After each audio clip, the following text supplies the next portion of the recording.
Ha ha ha, I am Hector the Prog God. Merry Christmas everybody, and welcome to this year's Christmas special, Wenton Makes Mince Pies. Ha ha ha ha. Hello and welcome to In the Court of the Wenton King, our weekly music reviews channel. So we thought today, as it's a music reviews channel, we'd make some mince pies. Merry Christmas. Merry Christmas everybody. Our actual Christmas special, obviously, and our celebration of 1,000 subscribers. Thanks for joining us. Is of course the Pink Floyd reviews, which by the time you see this, or around the time you see this, should be available. Yeah. Enjoy. Don't be upset that we're charging money for this nonsense. Sorry. At least this is free. We're not charging this. That'd be mad. Okay. So mince pies, go. Okay. So I have a recipe here. Unbelievably easy mince pies from the BBC website. Do you remember when the BBC were going to start charging for recipes, or they were going to take all the recipes off or something like that? They were going to take them off, weren't they? That was like all the things that have been cut from the BBC. Suddenly the middle classes, oh my god! I know, whenever you do a search for a recipe on Google, It's it a goes go. straight to the BBC website. Right, so we need 225 grams of cold butter diced and 350 grams of plain flour. Right, I'll dice the butter. Yeah, so as we're a prog channel, I'm not going to cut this in 4/4, I'm going to cut it into 7/8. Yes. So you dice that and I'll measure out 350 grams of plain flour. Yep, here we go. Okay, it's going to be in 13, I think, this one. So maybe while we're doing this, maybe we can talk a little bit about music in general. Yes. Have a chat. Yeah. Is there any music you've brought this year that we haven't talked about? Or anything you've been listening to? Hacken. Obviously they've got a new album out, which is monumentally cool because it arcs back to the classic computer game sort of time, Commodores and stuff like that. Yeah, it does that, and it does prog as well. Yeah. So it's designed for us. Immensely, but obviously we don't review things like that, do we? No. On there. Yeah, we don't operate like that. Yeah, I mean, we've also, of course, going to see them. Well, is it March? Oh yeah, they're touring. So they seem to be getting big. I was really surprised that they didn't sort of explode with the Mountain. Obviously, they got a lot more popular, but yes, but it's a gradual climb. Isn't it? Yeah, it seems to be a bit of a gradual climb, which is good actually. I was kind of worried that they wouldn't see it through because they're obviously pretty talented. I did put on the Mountain the other day, and I was surprised. It's not as heavy as it comes on. First track, very much neo prog, standard neo prog stuff. Which surprised me. I remembered it all being 8-string stuff. It feels like it doesn't even come in until the Cockroach. Yeah, which is a great track. Yeah. Cockroach King. They did an EP, which was a bit. It was all right, but Yeah. it wasn't as good as the other ones. From what I remember, it wasn't as heavy, and it's the mix of the heaviness and the progginess. Well, Really, that's the thing. Isn't it? which is their cool thing. Of course, it's not the metallic heaviness; it's the other heaviness. Yeah. So heaviness that's influenced by 90s death metal and stuff like that. Really, I suppose. So much heavier and just less stupid. So yeah, we didn't get to review Harken. Yeah, actually we meant to, didn't we? And then we just never got around to it, that EP. But I suppose we should do the album at some point. We'll probably do their concert. I think that's a good idea. It's a good time to do that. I'm having a good birthday this year, my birthday in March. We're going to see the comedian Stuart Lee, we're going to go to see Harken, and the Nintendo Switch comes out, so it's all awesome. Amazing. What about you, Kev? Have you listened to any music this year? Yes. Lots. Still plugging through King Crimson, we're getting there. It's interesting when you do that. I can't go and listen to any other King Crimson because I have to listen to this next King Crimson I've got to review. So I'm not allowed. I think, I'd love to listen to Ladies of the Road. Can't. Because you have to listen to Power to Believe now. Stuff like that, you know. Yeah. Which is, there's a little danger of spoiling everything, but it doesn't on the King Crimson. Yeah. So basically, that goes in there now, and we rub it in a bit like making a crumble. Yeah. Or scone pastry, I suppose. I ordered Phil Collins' autobiography, but I went for the paperback, which comes out next summer. I'm not proud of it. Actually, that was something we talked about. It was doing the Bill Bruford thing, reviewing sort of like some autobiographies and that. Oh yeah, which is good idea. Bill Bruford's autobiography is excellent, isn't it? Yeah, it's pretty good. Oh, interesting. Anyway, is it?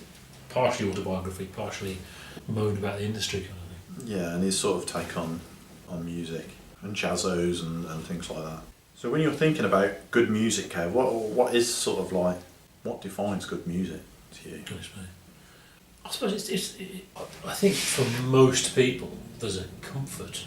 It's about a comfort. In the same way, going to see Star Wars, X-Wing stuff, I know, yeah. Remember those? I think I imagine most people have that same thing, that, oh yeah, I like this. It comes on within 30 seconds, oh I like this, because this is, I remember this. I heard it before, you know. And I don't think we have that. I certainly don't have that. It's an excitement. It's, what the hell is this? What's going on? I don't understand my brain. And that's certainly the initial thing. But the problem is, of course, I mean, particularly the stuff we do, it's not really about that initial thing at all. It's about the long-term investment in it. And, you know, are you still going to be listening to it in a year's time? Will it mean something to you? I've got Caress of Steel sitting on my desk and I haven't listened to it yet. That's the third Rush album. Because I did say when we did them, I was going to go back and get all the albums. So do you think there's sort of like essentially a framework that you've got internalised that informs your egg rating? So sort of like you say, oh well, yeah, it qualifies on the originality score, it qualifies on the creative score and on the performance score and on the production, therefore it gets 6 eggs or... Yeah, I would imagine the reality is, you know, that I'm looking for the same thing that people are looking for. It's really is a familiarity. Does it sound like prog? Well, it's good then, isn't it? Yes. And when I say, wow, what's this? What I really mean is, yeah, it sounds like prog. So does that mean that a sort of like a 2-egg album just means that it's not very proggy? Or does it actually mean it's rubbish? Well, I mean, you said this, didn't you? That really it means it's relative to the artist's other work. It's not very good. That's all it means, really, isn't it? The egg ratings are only relate to the band themselves. Yeah. I mean, you know, you'll see that in Pink Floyd videos. In fact, you should switch over now and buy some videos. That's interesting. Yeah. And like we said, if we get enough money, we're going to get the box set, the Floyd box set, and we can do a proper review of it. Yeah, that'd be good, wouldn't it? Yeah, I mean, we can actually construct the review over a few weeks of all the different bits, rather than just a very quick chat. I've still got to do the On and Off the Road box set by King Crimson. The reason I've not done it is I haven't got it yet. It's going to have to wait till after Christmas for me to order that one. King Crimson keep releasing too much stuff. There's the Radical Action live album, which is fantastic. That was in September, and then in November we had the On and Off the Road box set. It's £100. And there's a tour box as well, a 2016 tour box. So I've got to get that as well. Too much. We seem to be in a bit of a funny state regarding the music industry. When you say King Crimson are releasing too much, well, it's not because they're creating new music. No. They're just reissuing stuff that they've already issued. Well, that's the thing, that there is so much of it that there's stuff that's not issued. I think the 26 box set, unlike the other two had nearly all unreleased stuff. But the 2016 one apparently does have previous release stuff, which is inevitable. But the On Off the Road box set has stuff on there that's not been released, or only been released on download and things like that. I mean, for some people it's about the 5/1 mixes and all that stuff, isn't it? But I'm not really into that. It's not really convenient for me to put things on in 5/1 anyway. Did you hear the other day that there's you know, you get software that can write music? Yes. And they got one that could write a decent Christmas song. Doesn't that sort of throw everything up into the air and sort of make you sort of reevaluate what good music is? Yeah, I mean, it's an interesting question. My dissertation was on writing music, computers writing music. It's an ethical question, isn't it, about, you know, what a music writer's for. But really, there's a disconnect between the listener and the person creating the music. The link between them is an illusion. I think, you know, you don't really have this empathy with the person writing it, not really. I think people like to feel that, they like to have that personal link with it, particularly in pop music, obviously, which is ironic when it's not written by the artist and it's not really written by anyone. Yeah. Well, we're in a situation where we've got computers that can write music, and we've got people who can churn out music, hit after hit, sort of thing. You know, produce music, get someone not really. Musical talent doesn't seem to be particularly important. It's more about their image and how they can present themselves or how they can be presented. Yeah. And then they can turn them into superstars with #1 hit singles. you know, it leaves very, very little room out there for actual people who make music, who create music. Well, I mean, obviously that's been the case for many years, that the artists aren't really singing on the records, on the pop stuff. And it's become accepted, isn't it? It's now this sort of surreal thing that we created that's separate from what originally happened with pop music in the 50s or 60s or whatever. But I think now, unlike say 20 years ago was the nadir. I think that was the worst time, because the record companies had control of everything. There's a complete separation now. You know, you've got bands operating on the internet basically, and you've got chart music, which is all manufactured, and even the so-called rock bands, they're all manufactured as well. They're all in-house. You know, it's all made up by the record company, and they probably make up a backstory for the people in it and all that kind of stuff. None of it's real. And you've got X Factor as well. We know is completely fake. It's all scripted, and they treat their voices, and they've already decided who's going to win. And a lot of that comes from traditionally those voting phone-in shows. They weren't the real results. They wouldn't actually count the phone-in results at all. People would just pay to vote, but they wouldn't count the results. They just already decided who was going to win. And I think they actually got into trouble legally with that. So now they have to. People have to be persuaded this is the one that's going to win. And if you watch it with that in mind, you realise it's really obvious that they're telling you this one. Suddenly the sound goes ah, and then the other one. Sometimes you get the auditions are supposed to be terrible, and sometimes that if you listen, you can actually they are a good singer, but they've changed the sound setup so that it was terrible. I've only ever watched one season. I can't remember if it was Britain's Got Talent or X Factor. Doesn't matter. No, they're basically the same. Yeah.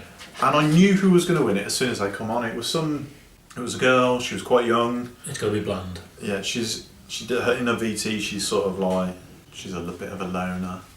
No one really gets her sort of thing. Yeah. And yet she's this stunning blonde with this voice that's unbelievable. And you think something doesn't quite add up here. It's like in soaps when you have the geeky girl and they're absolutely stunning. Yeah. And none of it's real. You know, I mean, I know someone who went on X Factor. I think they got to the second round or whatever because she could sing. I mean, she wasn't that bothered. She was at university and whatever, and they were it was completely fake. The idea was that you'd gone to this house for one day, but it took a week to film, long beforehand, before it was actually transmitted. It wasn't really overnight at all. And they had to go back every day in the same clothes. And they were telling them, right, you've got to think of a backstory. They have to make up a backstory of my mom died and I need to be a singer. None of it's real. Yeah, you know when that sort of music comes in there. It's just bullshit. Yeah. I mean, is there anything wrong with that? I mean, if it's honest, there's nothing wrong with that because it is what it is and it doesn't pretend to be anything else. I have a problem with the lying part because people watch it and believe it. That's not really about the music. That's about the TV show, isn't it? The music itself, it's completely honest in that we know what it is. It's the chart music, and remember, chart music doesn't sell that much anymore. So we say they become a star and get a number one record. That doesn't mean a lot. Not anymore. And they make their 50 grand a year for 1 year or whatever it is, and obviously the producer makes their millions. And that's no different from what it was in the 50s. You know, you can certainly argue that there was an energy to Motown or something which was just fantastic and awesome, and obviously that's not there. But there's no pretense. There's a pretense on the TV show, which I object to, but there's no pretense in the music. So there's nothing wrong with that, and I like the fact that it's separated. It doesn't pretend to be. They don't have a rock band on there with the Joe Wiley thing, which I really I have a problem with that. I think it's disgusting. It's the way they've ruined. They've ruined something. Joe Wiley. I mean, I always say Joe Wiley, but it's not her fault. Particularly, it's that whole industry. Something that happened in the 90s, the indie thing, the very, very fake, bland pop bands, very well marketed, and all that stuff, and that's fake. That's pretend. There was they did like an indie X Factor, and it was presented by Lauren Laverne and people like that. I think the bass player from Blur. I've probably said this before actually, and it made me angry because it was such bullshit. That they were pretending this was it's so beautiful music, very powerful. Oh my god! And Alex James, isn't it, the bass player from Blur, who comes across as a nice guy normally. He makes cheese and stuff. And he's a farmer and all that. But he pretended to cry when this kid sang a song. Yeah. I don't even like that song, but you made me cry. And he had red eyes crying. Bullshit. bullshit, bullshit, bullshit, and that's awful, and that stopped good bands becoming very successful in the 90s. You know, that stopped it, and the effect of the internet was that they were sidelined. That, you know, people now find the music they like, they go online and they find music they like and they choose, and the record company doesn't get to decide, and that is a good thing, and that's the real reason they don't like it. It's nothing to do with Napster. It wasn't Napster. It wasn't free downloads. If the music means something, you'll pay for it. If the music doesn't mean anything, and you've just been, well, it's all been homogenised and you've been sold it. Tom York actually made the point, didn't he, when it was all going on? Well, if bands actually made albums with 9 good songs on it, rather than 1 or 2, then people would actually buy the album. The point is, you're paying £10 or whatever it was then for an album with 1 good song in it, maybe 2 good songs. Yeah. And a lot of dross. So of course people are gonna try and circumvent that. Yeah, and it's difficult to argue with Tom York because that's exactly what Radiohead had done. They made good albums, and they made it free. Do you remember? Yeah. You can choose how much you pay. Rainbows was choose how much you pay. Yeah, and they still made how much money they made. And, it was a good publicity stunt actually. Do you remember? I don't know if you do remember them. Do you remember Stiltskin? Well, I remember the advert. If you think you can murder my everyone really liked it, and I didn't understand. I thought it was horrible. Do you believe it? It's very much your Nickelback type music. It was that. It was pretty Nickelback though, wasn't it? So very, very, yeah. I mean, that's the thing. Things like that. Do I hate it because I felt left out? I wasn't part of the club. Everybody liked it, and I thought it was horrible. Of course, but the singer, of course, Stiltskin were disbanded because the singer joined Genesis. What were they thinking?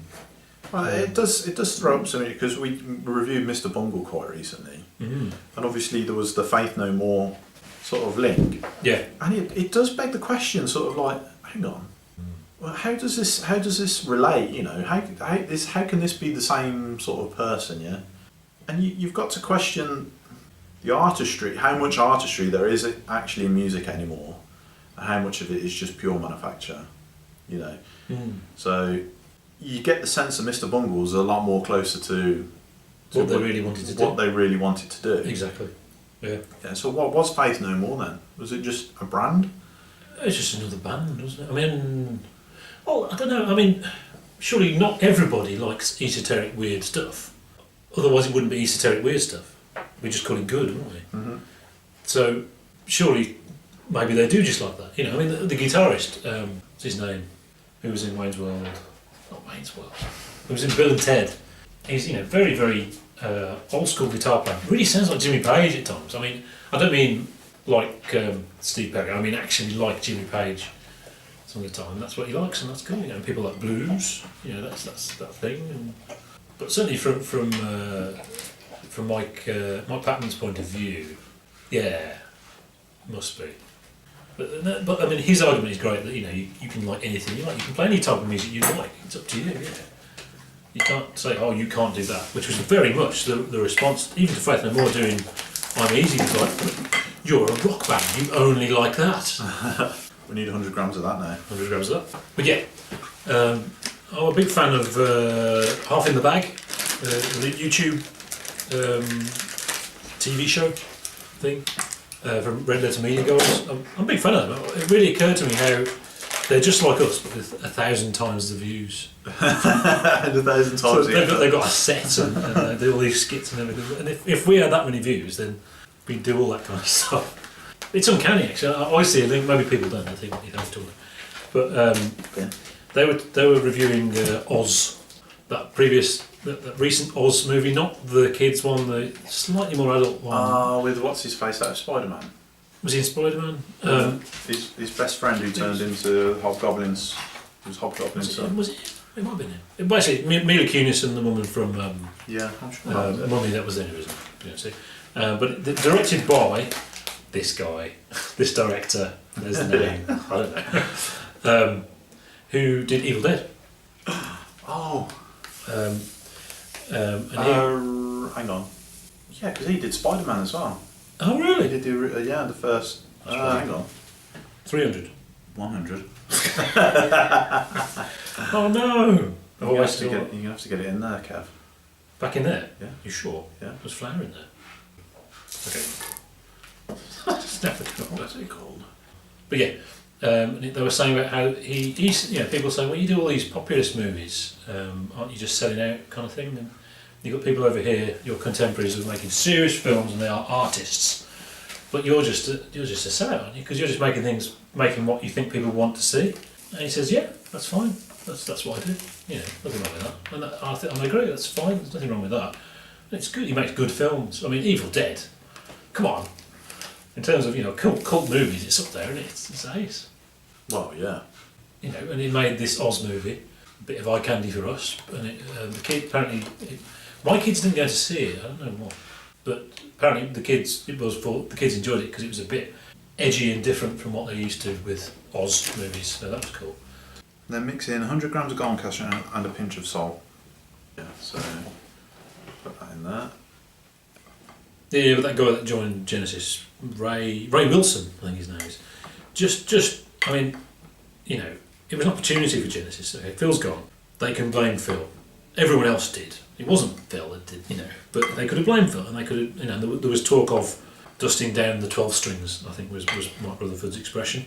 And you think, yeah, go back and play you know what, and they did. Google it. Genesis, Supper's Ready, 1998. What a lightweight. honestly, why did they choose him? He's just like a pub singer. It's tuned right down. Everything's tuned right down because he's nothing like Phil. He's got a much lower voice, which is fine. And of course, what do they play? The first 2 minutes. It's been a long, long time, hasn't it? Right now, his invisible touch. Can you imagine being at the concert? That's worse than them not playing it. You have got to ask what is a but maybe they did some product research, and that's a bunch of people. What do you want to hear? Oh, I want to hear invisible touch. So that's the problem. That's the problem. And I think that was the problem in 2000. Maybe, I don't know. Well, that was the thing in 2007. The set list was so disappointing. The argument was always they play. They have the old medley of whatever, and they play stuff from the last 2 albums, pretty much. And that's fair enough because it's the last 2 albums. They play new stuff. But in 2007, there isn't any new stuff. It's all old, isn't it? So there's no old medley, but they still have the old medley and all the stuff from the last 2 Phil albums, which undermined the argument a bit. But that may have been what was possible to sing and etc. I think Phil did talk about not really empathising with the lyrics and all that crap, even though the best thing in the concert was Ripples. And he said, "Oh, I can't really emote because I don't understand it." And he's singing about the Blue Girls, and it's stunning. And again, the link between the artists, what the artist's feeling and what the listener is feeling, is it really there? There's whole books written on that, obviously. Well, I'm actually sort of a little bit, given the state of the industry and given how easy it has become to make music. You can make perfect music, relatively easy these days with computerised automation and stuff like that. So easy now. Yeah, it's not an exaggeration now, because I think people have always said that for 50 years, but it really is true now, isn't it? Just click, click, click, bang, bang. Oh, that's the wrong note in the middle. I'll just change that one note. Bang. Literally. Music has become completely absurd. Yeah. It's sort of to the point where it's a lot like life, really. Ooh. Deep stuff. Ooh. In the sense that there is no real meaning to it. I mean, I can imagine a guy goes into, or a girl goes into the music industry thinking, oh, I want to express myself, I've written this great poetry, or goes into the industry and says, I'm an absolutely ace guitarist and I just want to play the guitar and show people what I can do, and there's all sorts of motivations to go into the music industry, but that's all sort of taken away now because that USP is kind of, well, it's very difficult, isn't it? It's all become basically branding, which is why Simon Cowell is so important, because it doesn't matter what you can do. Yeah, and he doesn't actually sell that much. Yeah. That doesn't matter because he makes loads of money, and that's the ultimate thing. How can we make money out of this? You can't. Yeah. A lot of it. For me, the real sad thing, of course, is live music. It wasn't that long ago where you could play live somewhere. Anybody could, because there's live bands all over the place, and there is, but it's all specialised. It's a very high standard, and it's usually cover bands. You can't just, let's write a couple of songs. We'll just go and play in the local pub. You get slaughtered for a start, and they wouldn't let you pay, and they wouldn't pay or anything like that. That whole thing there is gone. Okay, combine the bass string to a ball, don't add liquid. But, I mean, you can go back. It's really the end of the 70s where the Suits started thinking financially rather than just being people who like music. Foreigner are the classic example of, because Ian MacDonald was in Foreigner. He says, well, the difference between these two bands was, that Foreigner were the first band he was in where they had a target audience and they had this sort of, they weren't Suits doing it. They were doing it themselves, working out who their audience were, what the audience wanted, and maximising the number of people who want to see this and all that stuff. And that's why he was there with these other guys, to get those prog people in, but he did point out it doesn't mean the music is any worse. It's just a different thing, Whereas King Crimson, they made the music for themselves. But well, what do you want to listen to? Do you want to listen to King Crimson, or do you want to listen to Foreigner? There's no competition at all, is there? Or what's better? What's objectively better? Now, the real answer is neither. They're different. But if you have to pick, it's King Crimson, isn't it? Well, that's the sort of game we're in, isn't it? We're trying to determine what's better music and what's not so good music. With our egg rating system, although it is slightly stupid. Completely. The egg rating system. I mean, the reason we give it eggs is because we're kind of aware that someone what requested it. What we're doing is kind of silly, really. It's completely meaningless. So, it will come to me. Sam Raimi or something like that. Yeah, Sam. It is. It's Sam Raimi. Like you say. So I won't need it. It says need it, but. So preheat the oven to 200 degrees C, gas mark 6, fan 180 degrees C. Line 18 holes of 2 by pressing small walnut-sized balls of pastry into each hole. So yeah, I mean, what that brings us on to, I think, which is contemporary for us, is we've just been talking about Star Wars, which is now a Christmas thing, a yearly Christmas thing. I'm sure it will be for the next 20 years, by which time we probably won't be watching them anymore. But we're still children of the 80s, and we still feel it. Although the prequels broke it, and then it's come back, and at the moment we're still feeling it, aren't we? And that's not going to last forever, because it's going to be overkill. I'm sure comic book fans are feeling a bit. Star Wars is a children's film. Star Wars is not high art. Star Wars is not King Crimson or Pink Floyd even. Star Wars is your mainstream stuff kids like and adults like. So what's the musical Star Wars? Certainly not Michael Jackson, is it? Perhaps it's Star Wars, the soundtrack. Like John Williams. Yeah. Yeah, and in fact, the Star Wars soundtrack has the same sort of value as Star Wars the movie, isn't it? It's really accessible, but just really good. Everyone knows it, everyone likes it. Is it Foreigner, or is it Oasis? Or is it something like Kate Bush? You've seen as a bit of an 80s, or David Bowie. David Bowie. Well, I mean, in David Bowie and Kate Bush, you've got things that are supposed to be quite esoteric and they're not really. Star Wars isn't supposed to be esoteric, and certainly isn't. Before Star Wars, you had sci-fi was seen as a heavyweight, grown-up thing. Well, anything quite popular could be seen as that. And if it doesn't have to be heavyweight, then you could say Adele, because she's young and old people like her music. That's true. It's just but it doesn't mean anything to people. Not really. I mean, that people will say, "Oh, it just moves me," but it doesn't. I don't know. I know people who think 80s music is the best thing ever. They know it all encyclopedically. Yes, but the music passively, because they know they like all the packaging, because there isn't anything there. That's not the same thing as Star Wars, where it is shallow. It's Star Wars, isn't it? It's for kids, but it really means something to people, and that the fun element of it. It's there. You don't feel that listening to Nick Kershaw. And Adele. I mean, Adele's massively successful, much more successful than those X Factor pop stars. But at the same time, she doesn't sell that much compared to the old days. But those people who listen to her now probably won't even remember her in 20 years' time. Well, we don't know, obviously. Yeah, I don't know that. These are easy mince pies, Kev. Mm-hmm. Oh, on a lighter note, we've had our moan about the English accent. No, not on a lighter note. On an interesting Christmas note, it was in the supermarket. I heard the eerie tones of Keith Emerson's organ, of course, to Greg Lake's song playing, and everyone's listening to it in the whole country, you know, and all over the world. That's poignant. I haven't heard any Christmas songs like that actually. Actually, strangely, it's Ring Out Solstice Bells and I Believe in Father Christmas are the two songs I've heard playing in the background, and that's probably because I've blocked out the rest of them. And obviously I noticed, particularly Ring Out Solstice Bells, I'm a big fan of. But I thought that was very poignant that I heard the two of them playing there. I don't think Carl Palmer's actually on it. I think it's just the two of them. I think it was just Greg Lake, and then later on Keith Emerson stuck some keyboard playing on it because it was a big thing. That might have been for Works 2 actually, not even the original one single.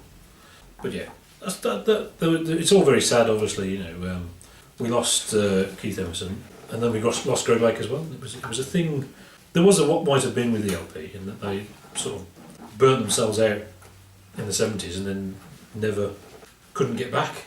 You know, they tried a couple of times. There's Emerson, Lake and Powell. Emerson, Lake and Powell's all right, and then they tried with that Greg Lake, with that other guy, with some very poppy 80s stuff, and that's pretty horrible with the Power of Three.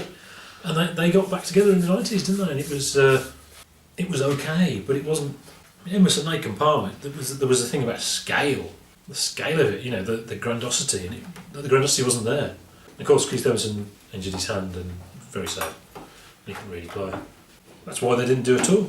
But obviously, in retrospect, it is great that they did High Voltage Festival, even though bits of it are a bit painful. You know, they did Carnival Night at the start, and Keith couldn't play it, which is a bit painful. Some bits were fantastic, and I was stunned by Greg Lake's voice. The Gnome, I think it's the Gnome, where basically Greg took the bass off in Pictures and Exhibition and sung. To hear that guy singing at that age, what a voice! Fantastic. So that's nice.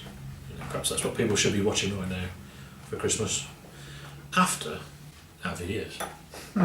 Our Pink Floyd videos. Did I mention we got Pink Floyd videos? Should we just compare? Yeah, that's not going to happen. I've just squashed it in like that. It's not going to come out. I've just ruined the pan, I think. You know, we did the Christmas songs last year. Yeah. We didn't do Ring Out Solstice Bells. Oh well. Jethro Tull. That's my favourite Christmas song, and somehow it just eluded my mind for some reason. Strange. Of course, we are recording this the day after the winter solstice. Oh yeah. It was yesterday. I think you'll probably be watching this maybe the day after or the day after that. Christmas Eve, probably. Okay, what about music that's far removed from what we do on this channel that we like? It's funny, in everyone thinks they've got diverse tastes in music, and well, of course, historically, particularly teenagers think they have this diverse taste and then they're extremely conservative. But you know, obviously I see myself, I like all these different things, but in so many ways it's very narrow. You know, I try to think, well, what else do I like? I like status quo. That's not that far away really, is it? You know, it's conservative music, but it's still rock music. But yeah, it's even 70s. Do you actually like the status quo? Yeah, of course. But doesn't everybody? I never think, oh, status quo. The only stuff, you know, Caroline, Sweet Caroline and all that. And, that's bloody jazz singer, isn't it? Sweet Caroline. Different song. Sweet Caroline. I do like a crooner, Nat King Cole, Sinatra. Yeah, and I'm a bit crooner-phobic. I like Neil Diamond's awesome. Yeah. Neil Diamond's not really a crooner though, is he? He's got this sort of energy, hasn't he? He's got a very distinctive voice. It's not like a rock and roll energy, I think. Yeah, I think that's what it is, basically. Yeah, I mean, you really like Sinatra, don't you? Not, I do not get Sinatra. I remember seeing a thing on the TV of him standing singing, and he's got an entire 80-piece orchestra. It's just this guy talking. Why does he get an orchestra? I don't get it. For me, the crooners particularly, there is a personality that comes through the music that you don't get with other music, and it is very much about personality. And Sinatra had something, man. Yeah, the mojo. Yeah. Yeah, and I don't, for whatever reason, that doesn't register with me. And if I was ever going to, you know, pretend I could sing, it would be crooner music. Night and day. I'd love to be able to sing something like that kind of stuff. So I think that's pretty diverse, and obviously there's the classical stuff. I was listening to James Rhodes the other night. That's the same stuff. The classical or jazz, it's the same stuff. That's all linked with what we do, I think. Yeah, maybe. I would say more because I do like the modern stuff, Steve Reich and stuff like that. I will sit and listen to that. I was listening to that the other night in the bath. Pop wise, but it fits in the mould. It's the prog thing, though, isn't it? Prog is just what you like. Prog rockers, they just call everything that they like prog. Because to me, I think, that's prog. This is the thing. I don't consider myself a prog head. You're the prog head here on the bystander with who's not averse to prog. Yeah, who's given a sort of independent sort of take on things. Frank Zappa said, progressive rock. He said he doesn't play progressive rock because so much what he plays isn't rock, so it can't be progressive rock. And he says, well, progressive rock is just rock that does something that out of the norm. And that's what it is really. And then you just pick the ones you like.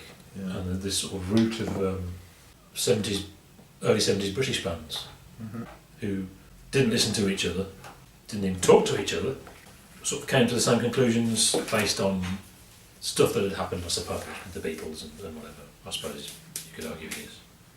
But what does that have to do with Harken? Nothing at all. A couple of joggers passed me in the park today. Joggers. And I heard the word Marvin. Oh my God. And Paranoid Android. And they were joggers.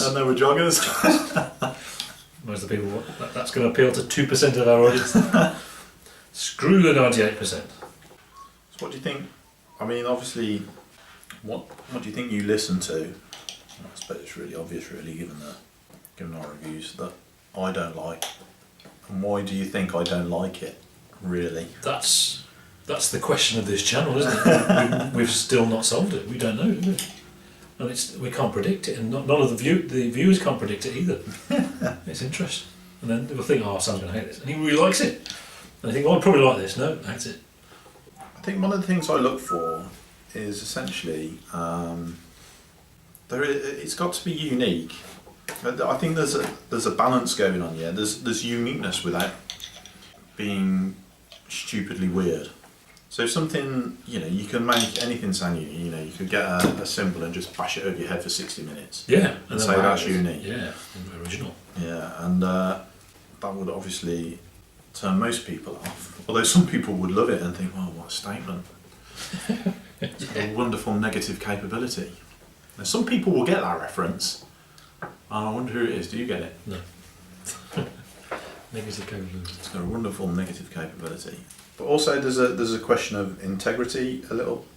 Yeah, so what does that mean, integrity? What I mean is, if the processes they're going through were to be expanded throughout the whole music industry, what would that do to the music industry, yeah? Would you like more music or not? Or would it turn the music industry and would it send it on its arse? So the question is, why don't I like David Bowie? It's not that I don't like him. Well, that's the thing, isn't it? I don't adore him like... You don't understand the adulation. No. I mean, they're good songs, aren't they? There are good songs, and there is also a lot of stuff that I just cannot listen to. I remember sort of thinking, I've got to give David Bowie a go. Like he's much loved. Much loved, and I found an album and I put that on and thought, I can't listen to this. This is crap. I think it was it Earthling? What's the one where he's standing in the coat with the Union Jack? Yeah, that's Earthling. Yeah. Really? You found Earthling unlistenable? Yeah. Interesting. Really bored. I thought this isn't not what I expect at all. Well, Earthling is interesting because Earthling is the yang to the yin of Outside, and it was very disappointing for me personally because I was waiting for the next Outside, and it was just like songs with drum and bass on, which is what it is. But what it was, Outside was a UK album recorded in London. Earthling was recorded in New York, I think, and that's the difference. So it's a much more direct album. Has it got Hello Space Boy on it? No, that's Outside. But it's very much that kind of thing. So it really, rather than doing all that weird stuff on Outside, it's Hello Space Boy was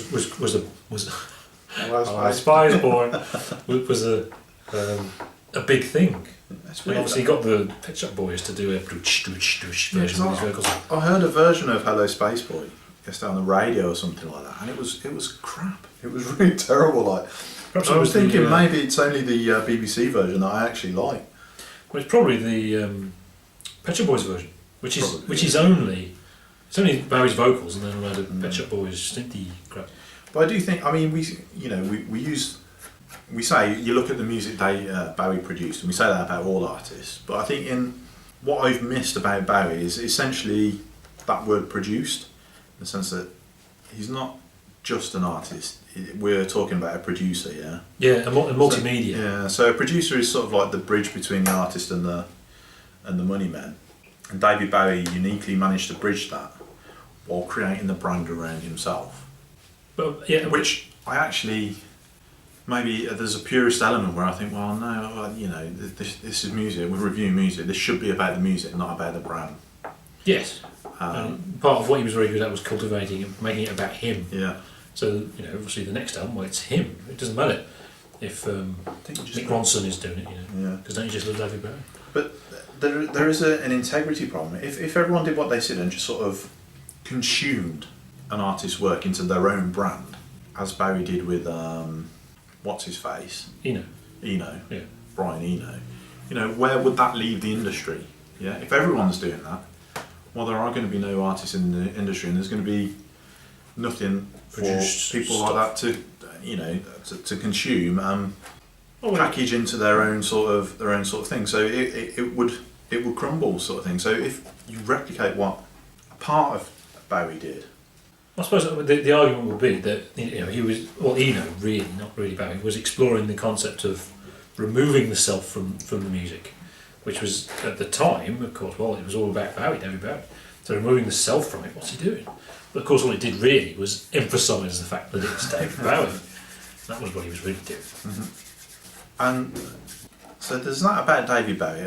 There is also the question of the modern artistic temperament, which seems to be churning out crap, jotting down a couple of lines on a piece of paper and saying, right, I've created something now. The artist at the factory actually produces it. Yeah. Yeah. And then sticking the artist's name on it as a label. It's very similar to what Stan Lee did with the comic books, actually. True, that's true. Yeah, he sort of... just have a guy who just has Spider-Man, a man behind it, and it gets Stan Lee's name on it. Like, I mean, what the hell? The human laser. And, So we go to one of my other ones that I don't like, which people get... Well, I don't think they get upset about, but they comment on. They don't understand how I don't like it, which is Yes. Yeah, that's a huge one, isn't it? Yeah, I mean... Particularly because you particularly like Genesis. It is strange, and I really still now I just cannot get into it. And I seem to focus a lot on John Anderson, even though I find Rick Wakeman's keyboards absolutely abhorrent. That's another interesting one, isn't it? Yeah. And I mean, the things you say, I didn't necessarily disagree with them, it's quite obnoxious. But then we did Relayer with Patrick Moraz going, and you really like it. What the hell? What the hell, yeah. So that's probably why I don't focus on Rick Wakeman so much. It's just, I just look at anything like that's horrible keyboards. But there's something about John Anderson which I actually really don't like. And I think, again, it's that sort of integrity thing, sort of the cherry picking of ideas. You think he's bullshitting, basically, don't you? I do think he's bullshitting, and I think it's not harmless bullshitting. I think there's a sense that it's actually quite damaging. He's pretending. He's taking quite, but he believes it. He's taking quite important literary subjects and pieces that someone has crafted and has a very unique position on, and kind of regurgitated it, but not clarified it or added anything to the discussion. He's absolutely diluted the discussion. Taken a bit of it and said, yeah there it is. So it doesn't... This music they're making is amazing, I better... But the strange thing is, and it still, for me even, it doesn't quite...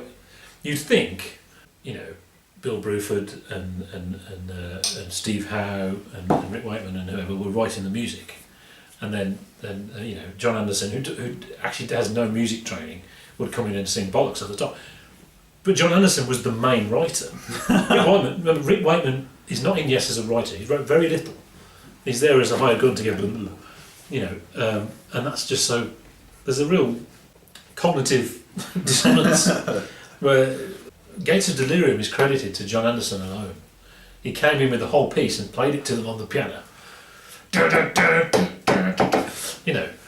That's so strange. So he has this talent for writing, Where that comes from, who knows? Who else? So we did Led Zeppelin, we did Yes, we did. Well, let's go at the other end of the scale, yeah. I noticed people have picked up on our regular referring to Metallica. Yeah. Yeah. Obviously, you have a bit of a downer on Metallica, and I don't mind them so much. I think it's a prog thing. Recently I did this silly prog channel on Facebook, and they keep making Metallica jokes. I think it's a prog thing. Because they're lolloping, and particularly I think because they were this great thrash band, they didn't really have the chops of their contemporaries like Slayer, but they were just really good at writing songs. And working hard. Yeah, and what they did really was they mixed that with Poodle Rock. Of course they would never say it like that, but that's what the Black Album actually is. And I find that just ridiculous. It just makes it hilarious. Really, you know, Yeah. I mean, and yet the Black Album is the biggest thing ever and changed rock music forever. Literally, you know, maybe that's why there's a cut-off point for me there in so many ways. yeah. I tell you what sort of got me, you know the documentary, Some Kind of Monster? There's a point in there, right at the beginning, before he's gone into rehab and everything, where they're writing lyrics, and he says, look, I don't do it this way, you know, he always has to go away and do the lyrics separately somewhere else. And that's, I mean, I got from that actually, I mean, you can take the mic, but it actually means something to him, yeah?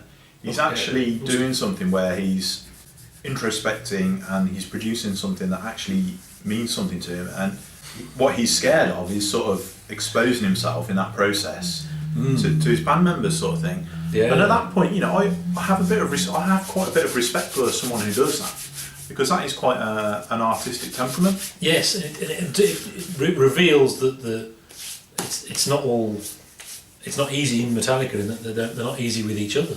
No. Which is really interesting. And I find the interesting thing is that song that they were recording at that point, Some Kind of Monster, is way better than anything that they've recorded subsequently, yeah? It is. I haven't listened to the latest album, their prog album, but I'm kind of guessing that, you know, there won't be anything as good as that on. And I just find it interesting that at that point in those circumstances, they were writing... My life star becomes my death star. Yeah, I mean, that's Kirk Hammett's contribution, isn't it? They all laughed. They all laughed because it's ridiculous. Yeah. And it ended up on the album because they just didn't have anything else. They don't know what they're doing. I think these are ready for the oven now, aren't they? I think so. Let's just show the viewers. They're terrible. That's what we do. So I'm going to pop these in the oven for... Right, Hector. Okay, we go. Hector's going to do this. Oh, there we go. Oh, can you do mine as well, please, Hector? There we go, all cooked. Lovely mince pies. Merry Christmas. Merry Christmas, everybody. Yeah, have a good one. We won't be here next week for Christmas, but obviously you've got all those other videos to enjoy if indeed you wish to. Yeah. So have a good one. We'll be back in the new year. I think it'll be the new year before we're back. So happy New Year. Yeah. We don't know what we're doing yet, do we? We don't know what we're doing yet. Yeah. So we'll see you then. Yeah. Have a good one. Bye. Merry Christmas. Merry Christmas.